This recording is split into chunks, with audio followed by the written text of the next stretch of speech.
If you've ever restored a classic car, then you'll have found two things to be true. One, it cost you way more than you ever imagined you were going to spend, and it took at least 2 or 3 times longer than you ever imagined it possibly could. But don't feel bad, because this is Castle Howard. Some say the finest house in the north of England. And the bloke that commissioned it died way before it was finished. In fact, his son died way before it was finished. It took 112 years to complete this magnificent pile. So don't feel bad about spending 5 years and all your savings on a Triumph Spitfire.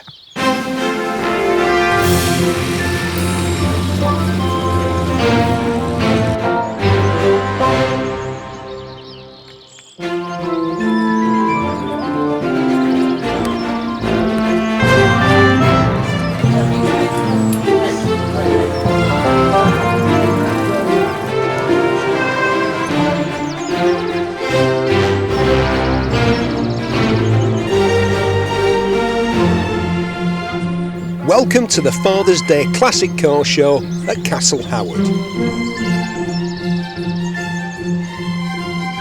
So I saw this Range Rover and I thought, wow, that's a really early Range Rover, but I don't think I realised just how early it is. Yeah, it's one of the very first Range Rovers. Yes, one of the first 1,000 Range Rovers were hand built, and they're the suffix A chassis number. After they'd made 1,000, they started on a proper production line.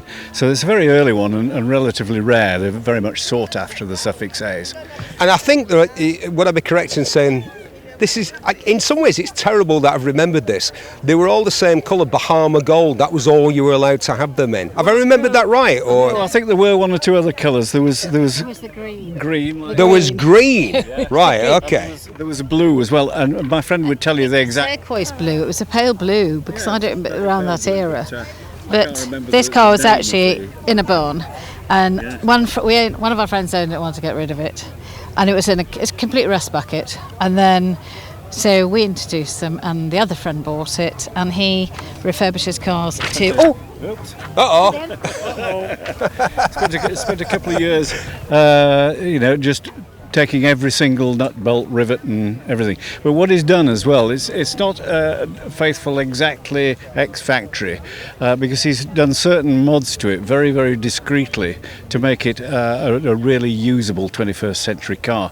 So he's upgraded the engine to 4.6 litres, he's upgraded all the suspension, brakes, so on and so forth, added an anti-roll bar, and then the detail he goes to with doing it, he wants it to look really original. So he took the wheels apart, used the original wheels, and widened them, and then put them back on so they look as near as they can to the original. The same with the interior. The original had what they called Kit Kat seats, which are ribbed plastic. The ribbed plastic that when the sun for too long would crack, and then if you sat in them, if you're wearing shorts or a skirt, then it would nip your skin. But wasn't all that part of the fact that famously you were supposed to be able to hose out an original Range Rover? Say you'd taken a pig to market. I think carpets were an optional extra, but with the plastic seats and the plastic mats, which is the base one, the farmers used to have them and just hose them out. Very, very practical. A bit different to today's Range Rovers. The teddy bear carpets goes up the gear stick. But anyway, and the other thing I really love about it is it's got the original winders for the windows, but he's, for instance, you press down and press up.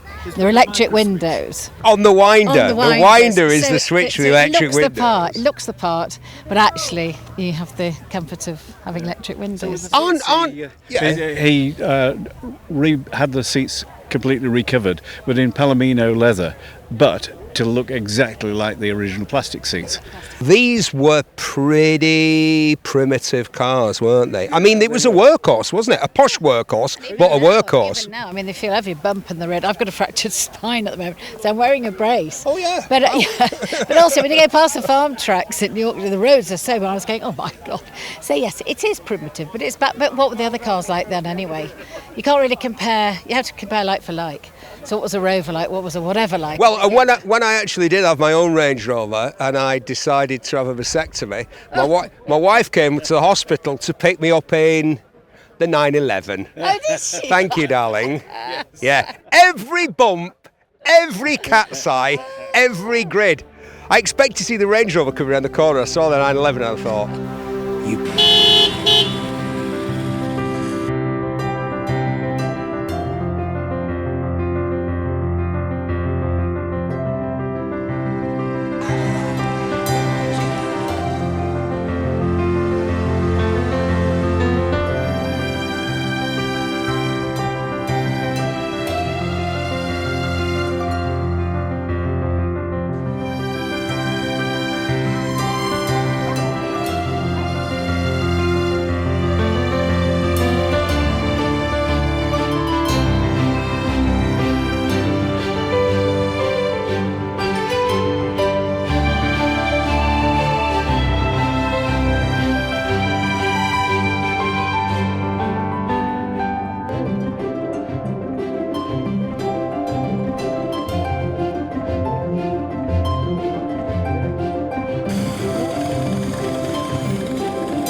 Bike of the day, and breaking with tradition, I decided to have a word with its owner, Phil. So Phil, the Germans, when most people think of classic scooters, they think of the Italian stuff, Vespa and Lambretta, but the Germans made these big touring scooters, didn't they? Because Heinkel had the tourist, and there was the Dirtkopf Diana, and this one, the Myco letter, is that right? And there's Unlet Bella as well. So there was quite a few of the German clubs that were, or German makes that were making scooters at the time. Yeah, and then obviously Mako came along in 56 and produced the Mako letter. Well, most people know Mako for like fire-breathing dirt bikes, and this is not a fire-breathing dirt bike. No, unfortunately not. No, they'd been around. I think they'd been around since 1926, obviously making two-wheel transport. They had a little dive into four-wheel cars. They bought a company out and they were producing a 400cc car. Well, was that a version of the Vespa? Because Vespa had a 400cc car. Yeah. Well, I think they called it the Champion, so it's a 400cc Champion, and they had a delve into that. But that, I think. Hold on, because you always hear these stories. I'm interested to know your take on it. You always hear these stories about motorcycle and scooter manufacturers having to go at a car and then getting warned off in some sinister fashion. It normally bankrupts them, Steve, and that's what it did to Mako at the time. It bankrupted them, and then they kind of carried back onto the two-wheel side, brought the Mobile out before the Mako letter, so that was a big, cumbersome 175 200 machine, a bit like a flying dustbin it was called at the time, and we won't say that, so but yeah. And then you're going to bump into those people at rallies and they're going to go, you said my bike was a flying dustbin. But a lot of them are in the club, so that's quite, so they know of me, and and we know of them. But no, that was what they did. They tried selling them, and they brought these out, trying to aim for the tourer. They were trying to aim for the touring man, really. Yeah, if you look at all the publicity around the German scooters, it's all people there's always Alps in the background, and there's a sort of clean-limbed looking couple in shorts and woolly hats looking like they're going off for some great adventure. Which I think that's what Mako were trying to aim at. They were trying to aim at that with the dual seat, the 8-day clock, the 2.5 gallon tank. That was what they were trying to aim at. It's fascinating, isn't it? One of the biggest instruments on this machine is a great big clock to tell you what time it is, because presumably you'd be thinking back then, well, it's going to take us 8 hours to get to the Glocknocker Pass, so we'd better keep an eye on the time. The only way to keep something this unusual and made in such small numbers on the road is to be a member of an owners club. Is it an active owners club? Yeah, we've got the Mako Owners Club, which unfortunately, predominantly, we cater for the Mako letter, because there is some members with the mobiles, but at the moment the mobiles are fetching £20,000. So a flying dustbin, £20,000? Yep. Anything to do with the mobile is so expensive. Anything, and unfortunately, the club don't carry very many any parts for the mobile. We carry all of the parts for the maker letter, believe it or not. All of the parts, really, Phil? Everything. We carry everything except for the black box, which is the Achilles heel with these. But we have there's a couple of members in the club that can refurb them now, so it keeps them, and that's what's happening. There's only 100 members in the club, so we're a little small club, but genuinely we can cater for most things. Whether it's second hand or brand new, we can still get pistons from Germany. And there's some members in the club that are fabricating suspension items, black box items, just to keep these things, bringing them 21st century, shall we say. It doesn't matter what it is. It doesn't matter how rare it is. It doesn't matter how ugly it is. Sorry, Phil. It is ugly. It does. It is ugly. There's always somebody to love a machine. Always somebody. Yeah, and we've got some of them. You would class them as eccentrics, but we've got some members in the club now that really adore these machines. We're all Vespa owners, we're all Lambretta owners as well, but there's something about the maker letter, or the German scooters in general, but the maker letter as a rule is definitely a strange beast. But there is some people out there that are keeping these beasts alive, and it's brilliant. It's great.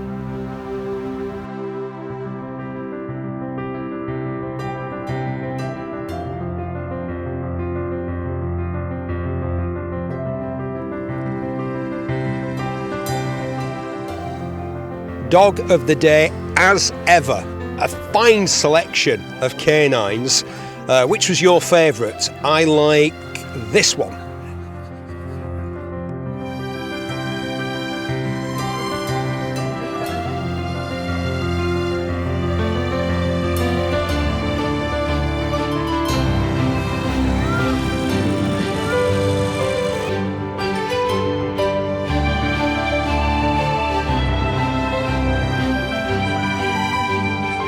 Hey Chris, they all had these, didn't they? All the great and the good. Yeah, absolutely, yeah. Unfortunately, I'm not one of them. I've been trying to sort of pretend I'm an aging Tony Curtis, but can't pull it off, unfortunately. Well, I think sadly Tony's no longer with us. Do you know, it's funny because down there's a DBS. And that made me think of the Persuaders. Yeah, absolutely, yeah. Well, he got this car February 65, and it's mentioned in his book, his autobiography, and we got a signed copy of that, and we got all the paperwork and all the sort of stuff where he was in Beverly Hills, so it's got a nice bit of provenance. It's really but it wasn't just him, was it? They all had one. Elvis had one, Ronald Reagan had one, Burt Lancaster had one, Sammy Davis Jr. I believe had one. They all did, and then later on Roy Orbis and people like that, but they got a bit Cheswick and Medallion, because then they sort of stretched them out with running boards. They were invariably white, and then they reached their nadir when Liberace had one, and he had a candelabra on the front, exactly. Of course he did. It's Liberace. What do you expect? Exactly. So unfortunately, that sort of took the edge off them. But these ones are what you would call a purist, in the sense that they were very much based on if you looked at a 1929 SSK Mercedes, picture for picture, you'd be struggling to see the difference. So what motor's in it? Because it looks old school, but for the time it was very quick, wasn't it? Yeah, very quick. It's basically on a Corvette 64 Corvette chassis. So the whole running gear and engine is a 64 Corvette. So it's 350 horsepower, no brakes to speak of. I mean, no brakes, seriously. This is just small disc at the front and drums at the back, and there's no servo. So it's very quick, but you'd be insane to drive it that quick, because you'd prang it. So go on, what's the story with this car? How does it pass from Tony Curtis to you? Well, he, reading his autobiography and so on, he seems to be a car nut. Interesting enough, they're all automatics. He couldn't drive a manual, or he couldn't cope with a manual. But he's typical, I suppose, film star, loads of money, likes cars and gets bored with them. So he'd be turning them over like there's no tomorrow. So he sold it to a museum, the Donald Gilmore Museum is a big philanthropist in Chicago. About 400 cars. It sat there doing nothing for 45 years. Wow, 45 years? Yeah, and then they obviously just moved it on along with a few other cars. It went to auction. A guy from the UK, a collector, bought it. stuck it in his collection, and he did nothing with it. So it had only done 6,400 miles from new when we got it. We've already done 8,000 in a year, so we're enjoying it. That's what they should be. They're there to be Fantastic. enjoyed, not just as a thing to look at. But the other charm of it is it really is original. It's got its warts and its chips and its bangs and its bits of rust here and there, but the wife says, can we respray it? And I'm sort of wrestling her to the ground saying, no, we'll leave it exactly as it is. Do you not think it'd look nice in a sort of ivory white with a couple of candelabras on the front? You could go for the Liberace look. Yeah. I mean, I've got the leather suit with the diamante and the chest wig, so I've already got the outfit for it, Yeah, but I think the wife might spoil the illusion if you know what I'm saying. Exactly, I could come with you instead. Exactly, and I've got the wrong sort of cleavage now, and that's the thing, I've got man boobs, unfortunately, not quite as good. But it's a great car, it's great fun.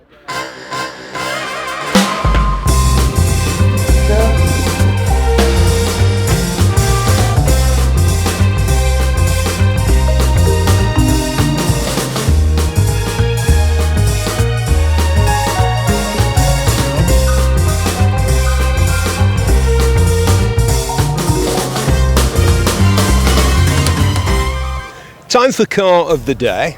Today, it's this firecracker of a Peugeot 205 1.9 GTI. Now, do you remember the Hitman and Her?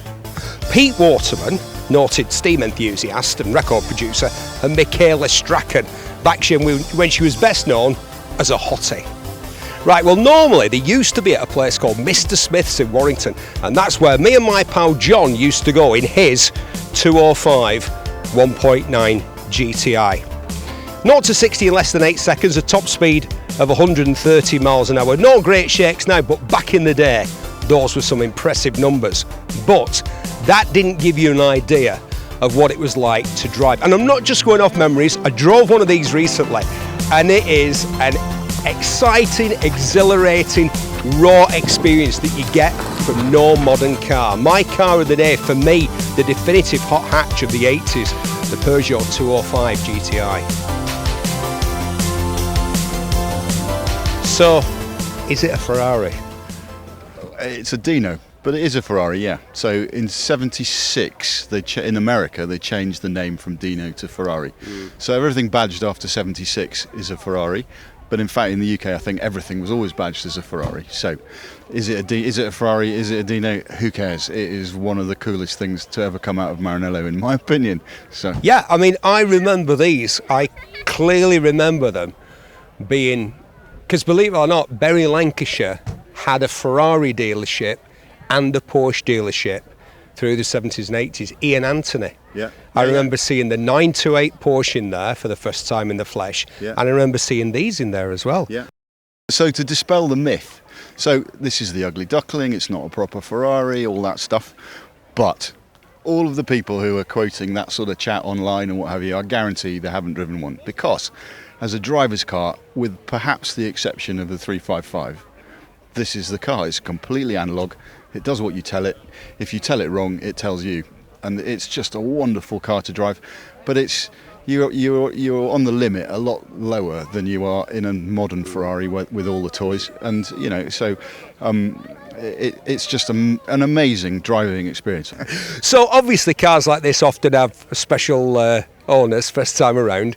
And this one did, didn't it? It did, yeah. So this car... Not that you're not a special owner, but, someone that people are, unlike us two, somebody that people had actually heard of. Yeah, well, I think I'm possibly a better driver than the first owner, but I'm definitely not a better tennis player, because the purchaser was Chrissy Evert, who was world champion at the time. So she bought this as a birthday present for John Lloyd, who she later married in the same year. Well, she was definitely a better tennis player than him. Well, I'll tell you that. Well, I think there's a synergy between him and this car, because this is the unloved ugly duckling Ferrari, and everyone underrates his performance. But actually, I think he's got two Grand Slams doubles. So doubles doesn't count. It's not the same. Sorry, they do if you're John Lloyd. But anyway, so she bought this for him, and this was their marital car. Yeah. Wow. Yeah, and they spec this rather unusual interior. Yeah, well, not they. She did. She spec'd the interior, and I'm pretty sure it's a one-off. And it's also, so after that, it's had. I'm the 6th owner. It's had But everyone that's had it has looked after it. So it's got every MOT back to 1982. It's got every single bill that there ever was. And in 2006, the then owner put it through Ferrari Classiche. So Tony Willis did his magic on it. And at the time it cost about £1,000. So I reckon this car was probably worth about 8 or 9 grand at the time. So to spend a tenth of its value having it rated through Ferrari Classiche, which is what it cost at the time. Anyway, now it's 5 grand to do the same thing now that Tony's retired. But anyway, I think it was the first one in 2006, and I think it's one of 3 that have been done. So I love how they called it the GT4, as if 4 people were going to sit in there. Well, I've had 4 people. Oh, come on! Look at them. They're shelves. They're not seats. Who are these people that are sitting in the back? Come on, who are they? Well, Peter Dinklage and Warwick Davis. Those are the 2 people that are sitting in the back. That's it, mate. It's the connection to Chrissy Everett, who's one of the greatest female players of all time.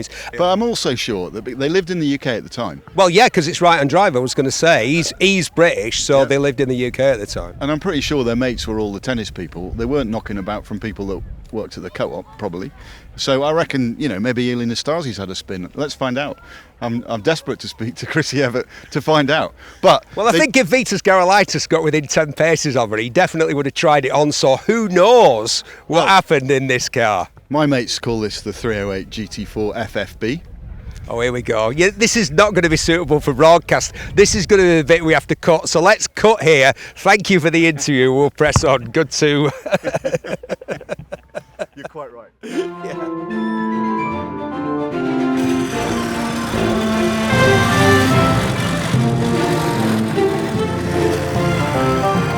Well, what a fine day we had for Father's Day at Castle Howard. We'll see you at the next one.